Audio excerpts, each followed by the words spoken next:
podcast. My name is Haley Camarillo, author of Fury and Flame, book one of the Witching Hour series, which will be out this September. Today, I have with me the amazing author, Zara J Black.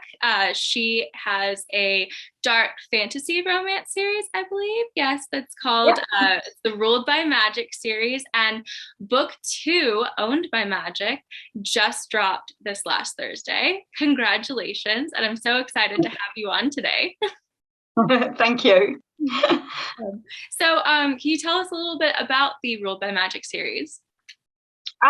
Sure. Yeah. So at the moment it's 2 books, and each book focuses on a different couple, but they interlink. So, the first book is actually just called Ruled by Magic. That was one that I started writing. Oh God. Would actually be getting on for 3 years ago that I started writing. I'd never written anything before. That was the very first book I'd ever wrote. And it's completely different to the original version. But, that actually did end up being book one, which is pretty cool. And that focuses on the relationship between a prisoner who accepts a very shocking offer to get her freedom. So, she's facing a long time in prison, and the guy who's the ruler of the country comes along and turns up at her sentencing and says, well, you can either have 15 years in prison or you can have 6 months with me. So that's what she accepts.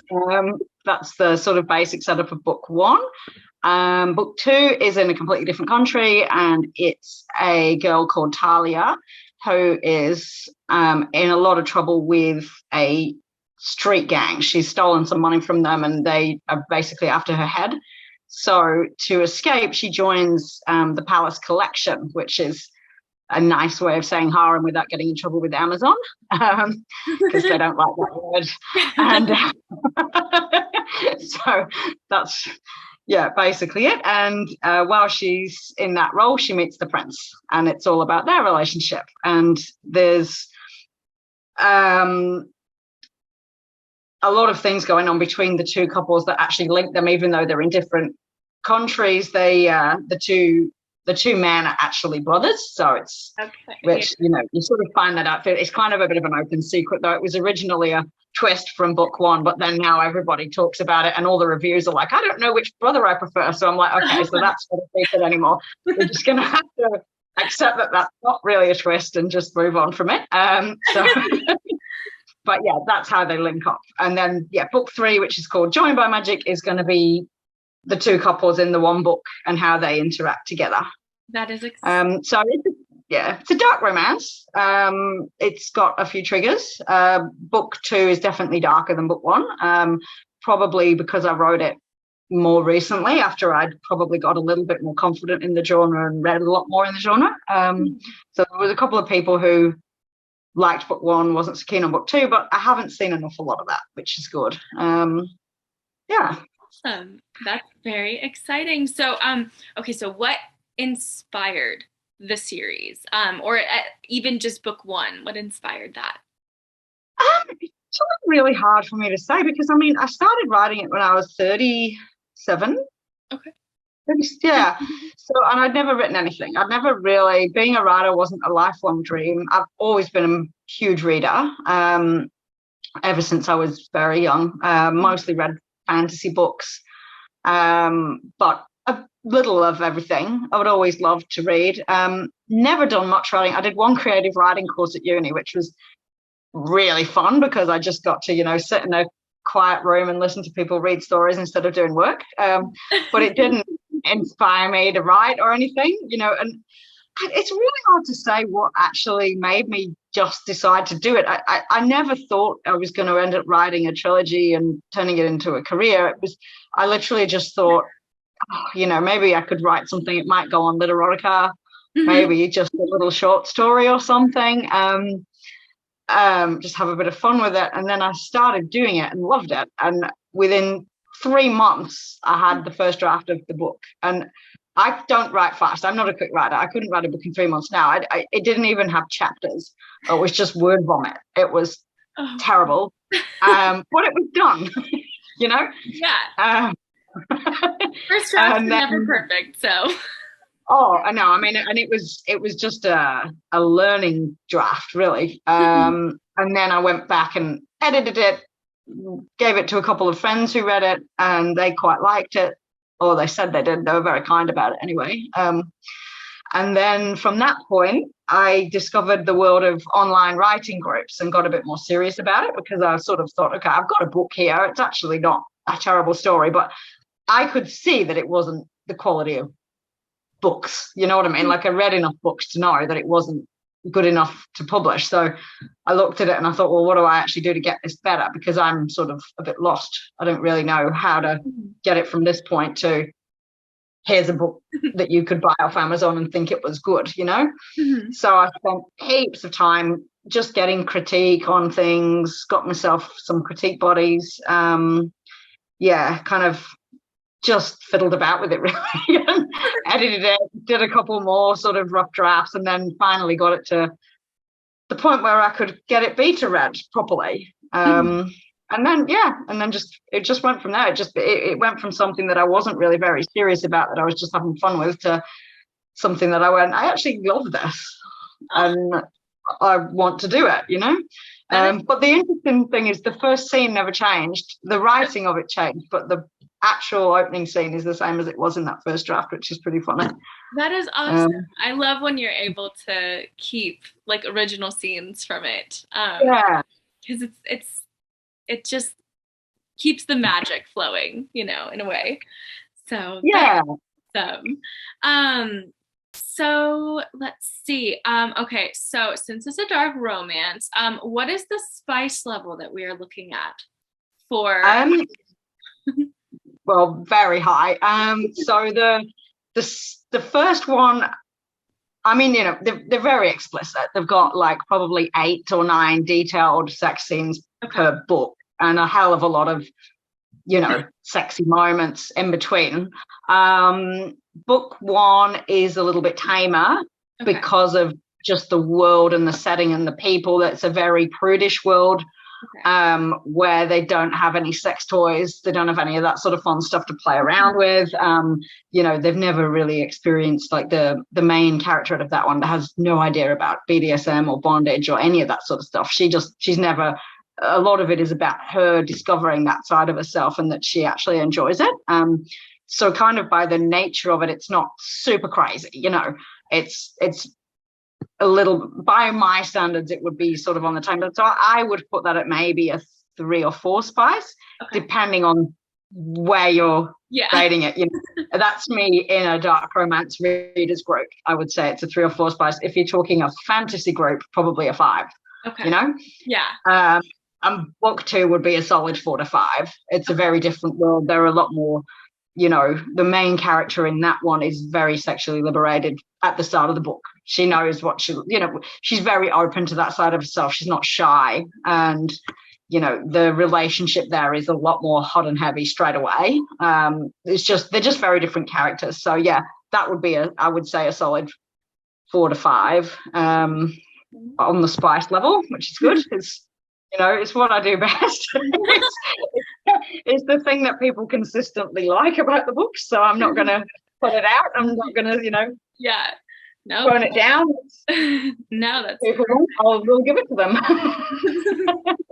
Good. So, okay, I, for those of you who don't know, I know Zara in a few of her, of the online writing communities. And I have seen on your Facebook group that you have a poll going on of Team Adante and Team Leo. Who are you for?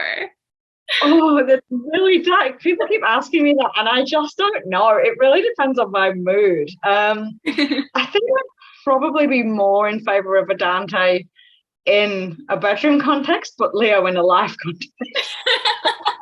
Because Adante's quite scary, so he would be terrifying in the real world.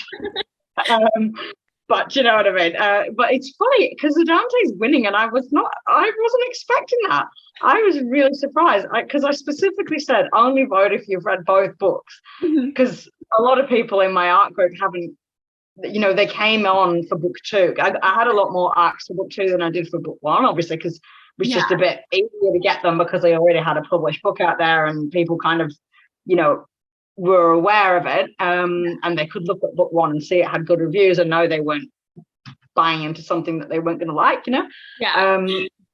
So I specifically said only vote if you've read both books, and he's in the lead by a solid 20%. And I'm like, you guys are savage, man. I thought, here's me worrying, going, I think I might have gone. I said to my critique buddy the day it came out, I was like, I think I've gone too dark with this book. I think the book 1 people aren't going to like it. I'm going to end up with people that like book 1 and people that like book 2, but they're not going to be the same people, and it's going to ruin everything. And I was like, in a panic about it. And then all the book 1 people are like, Leo, who? Nah, we like this guy. I'm like, okay. Maybe I should have gone darker. Holy shit. That is funny. I love that. That is awesome. That is great. I definitely am more of a dark hero / like morally gray fan. So Adante is right up my alley. Yeah. So what is your writing process like? I'd love to know, are you more of a plotter, pantser, character driven, plot driven? Absolute chaos is probably a good description. I don't plot. At one stage, so I completely pantsed my way through the very first book, obviously, because it's the first thing I'd ever written. And then when I started learning a bit more about the process, I thought, oh, maybe I should try and, when I was thinking about book 2, which ended up being a completely different thing than it was supposed to be anyway. Adante was originally just going to be the villain, and he was going to be the bad guy, and he was going to die at the end. And then I had this really bright idea. I thought, well, what would be fun? I'll write a short reader magnet about him and one of these collection girls, and it can just be a bit of kinky fun, filthy, and there won't be any emotion or anything like that. It'll just be a bit of fun. I can use it as a reader magnet. It'll be good. And then obviously I really, really fell in love with them as a couple and thought, oh shit, now this is a book and now I can't kill him. I need a different film. So it completely changed the whole thing. But at one stage I did decide to try and plot, and it completely destroyed my creativity. I had this thing written out, these bullet points, and I could not make it work, and I got so stressed about it. I ended up stopping writing for a month because I felt like I was completely blocked, and then I just said I need to just let things happen. I changed the ending 2 chapters before the end. I do really, really weird shit. And I've got luckily my beautiful, CP goes, Zara, no, this is not working. The characters wouldn't do this. Stop that whole chapter. No, come on. And I'm like, oh, but I liked it. Nope, no way. So but I think that's just the way I have to do it. If I try and I've got an idea for another book after these ones are done, and I've got the first chapter pretty clear to the point where I could probably sit down and dictate it tomorrow because I know exactly what that first chapter is going to be. But if I try and think beyond it, it's like I've almost panic. I go, no, I can't leave anything beyond it. I know vaguely who the characters are, and I know the world. That's all I need. Just write the first chapter, the rest will just happen. Yeah, I'll figure it out as I go. It's like, if I try and, somebody said, I don't know what it was. They called it a flashlight writer. And they said it's like you're finding your way through the book with a flashlight. And if you try and go more than 1 or 2 chapters ahead of where you are, you're just lost in the dark and you get freaked out. And you have to pull back. Okay, no, how far can my flashlight see? I can see 1 or 2 chapters ahead. And I thought that is a perfect description. That's exactly what I do. I just have to trust that I'll get there eventually. And it is stressful. Sometimes I wish I could plot it out and know, okay, this is going to be my midpoint reversal and this is going to be my dark moment, or all that sort of stuff that plotty people have, and have it all like, you know what I mean? But it just doesn't work for me. And I hope that I'll be able to do another series. I don't actually know. I've only ever written this one. I have complete and utter faith in you. But we'll see what happens. No, it will definitely, I'm sure. So what were your biggest struggles with writing this Um, series? there's a few, yeah, there was a few big hiccups. I mean, look, obviously with a young family and a busy life, time is a big issue. As always, I try and write I just write whenever I can. Mhm. I get 10 minutes, no one's pestering me. Okay, sweet, I'll do a bit of my book. I write late at night, early in the morning. If I get a quiet day to myself, I'll just smash a whole bunch of words out. So yeah, not having that consistency of a writing schedule, I think, is a big challenge. And I think initially, because I had actually not read an awful lot of dark romance when I started writing the book. Okay. I'd read a lot of fantasy, and I'd read a lot of, kinky short stories on the internet. Okay. But I hadn't read a lot of books which tied all that together. So initially I struggled a little bit with how to balance the plot and the spice and how dark I could actually take the book and it still be okay, you know what I mean? And it was only once I got myself into a few reader groups for that genre and really started reading in it that I went, okay, now I sort of understand it. And I went back and that was the point where it all sort of clicked, I think. And I went, okay, now I understand where I need to go with this and what I need to do. And the structure of book one's actually pretty weird. And a couple of experienced reviewers have commented on that. I got a Goodreads review from a chick who is like a big reviewer. She's, and she gave me 2 stars. And the reasoning behind the 2 stars was that the structure was weird. And when I read it, I went, it is weird. I get that. I still like it. Most people still seem to like it. But, and when I look at it, I understand that the reason it's weird is because I actually didn't really understand what I was writing when I was writing it. I thought I was writing a fantasy novel. Okay. So book one is essentially structured like a fantasy novel. It's not really structured like a romance. Okay.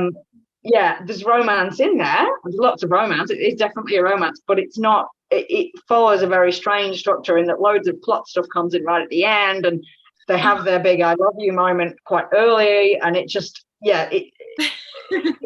So actually figuring out what the hell I was writing and how that ties in with what readers want is probably the thing that I found hardest. And at least I feel like I've got a handle on that now.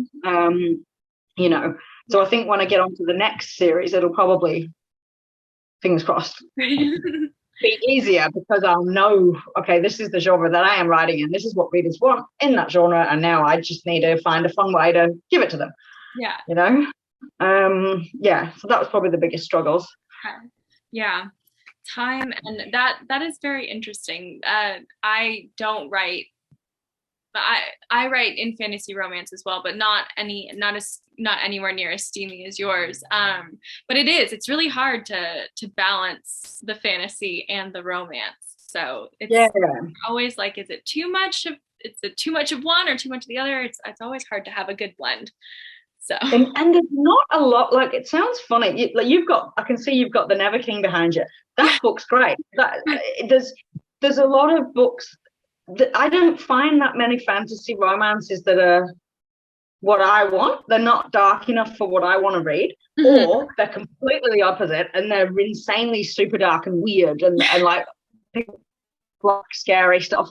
There's not a lot that sort of, I actually read more contemporary than I do fantasy romances because that sort of like dark grey zone where I like to be, it's not found a lot in fantasy. They're either too nicey nice, the villain ends up not actually being a villain. He's actually a really super nice guy and you figure that out pretty quick, or it's, it's just mad stuff, monsters and stuff that I'm just not really into. So yeah, I think it's actually hard to find what I love to read. But those Never King books, I really enjoyed those. They were good, and they're super short, but they get everything done. You get the world building, you get, you're really invested in the story, and it's got the spice. I could probably have liked a wee bit more spice, but that's just me.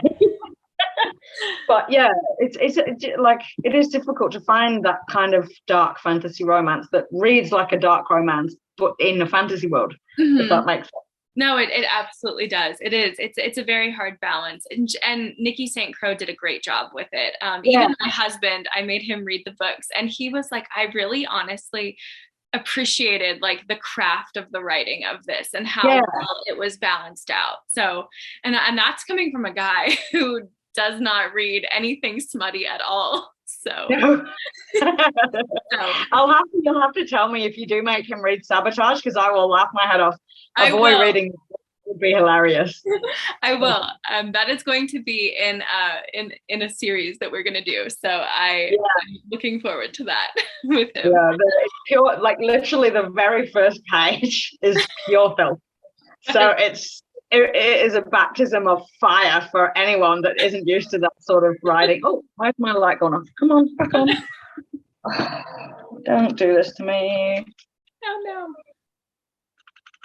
Technical difficulty. Oh, my computer's switched off and it's being powered by that. Hang on. Is that it? Are you going to turn it on for me now? Yes, there we go. Okay, we're good.